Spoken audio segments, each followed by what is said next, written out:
Hey, what's going on, guys? It's the one time. Today's video, I'm going to talk about, I have two questions from that got sent to me, and they were, what is a sponsorship and how does it work? And talk about the hiring process. So I'm actually going to flip those. I'm going to do the hiring process first because that directly leads into the sponsorship. And before I start to answer those, I'm going to say the answers I'm providing you guys and telling you is based on what I know in Florida, okay? So it may be different where you're at, and both of these are from the Northeast. So I don't know what it is up there, dude. You're going to have to do your own research and check, but I'll give the answers based on what I know.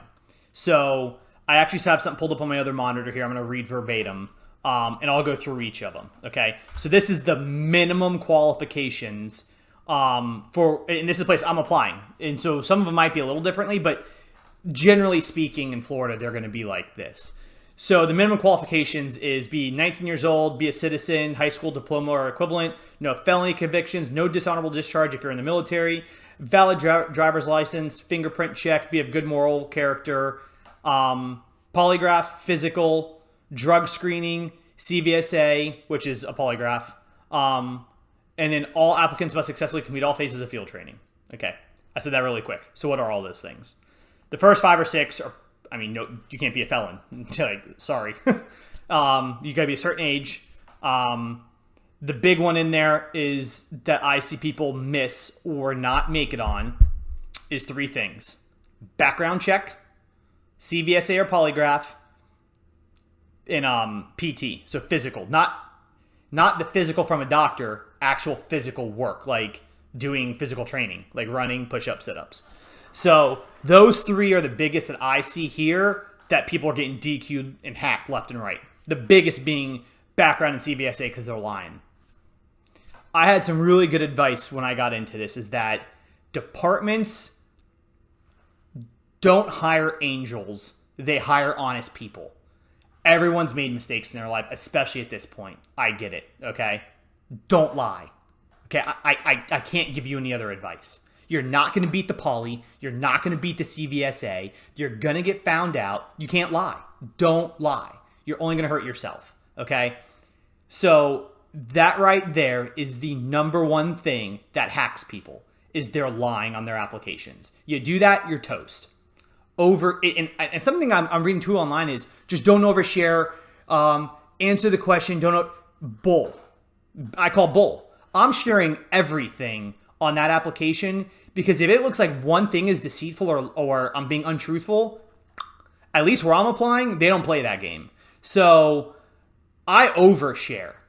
I know a lot of people don't think that's the thing to do. I call BS because there's no way that on my application it's going to come back to bite me in the ass. I have been dead honest and probably overshared over their question. So I completely cover my bases. That's the approach I take. Okay, so that covers that. The other one is PT. You're doing a physical job, dude. Like, you got to work out. You know what I mean? So, and you don't need, I say this in all my other videos, you don't need to be a Spartan. You just got to be a little bit fit, okay? You got to be able to run. You got to do some push-ups and sit-ups. I don't think that's unreasonable by any means. So I know I gave it a broad brush stroke there, but that's really the big hiring processes in Florida. Now they can vary, and obviously some do like PAT stuff, which is like an obstacle course to make sure you can. Which to me that falls under doing PT. So that's really the big ones.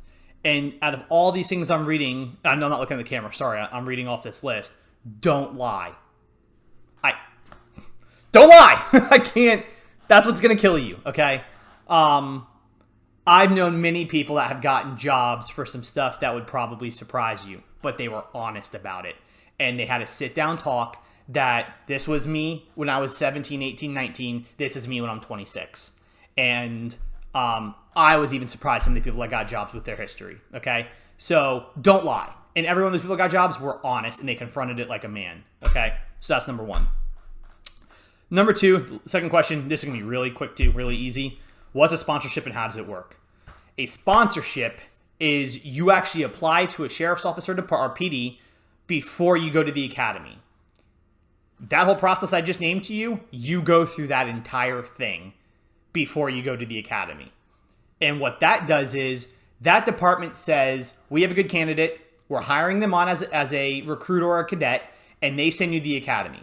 They pay your tuition, they pay your books, they pay you an hourly rate. Another thing I made a note here, the hourly rate depends on the department. It averages between $7 and like $17 an hour, depending on the department. So the hourly rate can change for a sponsor. It just depends in Florida. But that's roughly what you'll make an hour. So you're actually getting paid to go to the academy. You don't pay for tuition. You don't pay for any of your books. You don't pay for any of your uniforms or anything like that. And the big one, right, money's cool and that's all great and dandy, is you have a job when you get out of the academy. You don't have to apply. The stress is completely gone of you trying to find a job. And you walk right into a job when you're done. You just got to pass. So the sponsorship is badass, dude. If you can get one, awesome. I will say most places, not all, most places don't offer a sponsorship. They just don't.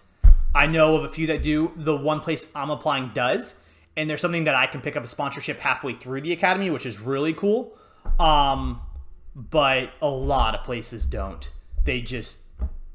They don't offer it, you know what I mean? They'll pick people up one way or another, and they're not going to pay someone that could potentially fail out. So if you can grab one, badass, awesome, cool. If not, then it doesn't make you any less off. You just got to make sure you pass everything and apply while you're in there, just like I'm doing. So I hope that answered your questions. I know I didn't have a vehicle update class because that's what's going to be this week. I have that next week. So I'll get that update out. That's all I got. If you got any questions or anything, you can hit me up. I'll try to help you out. That's it, guys. Peace.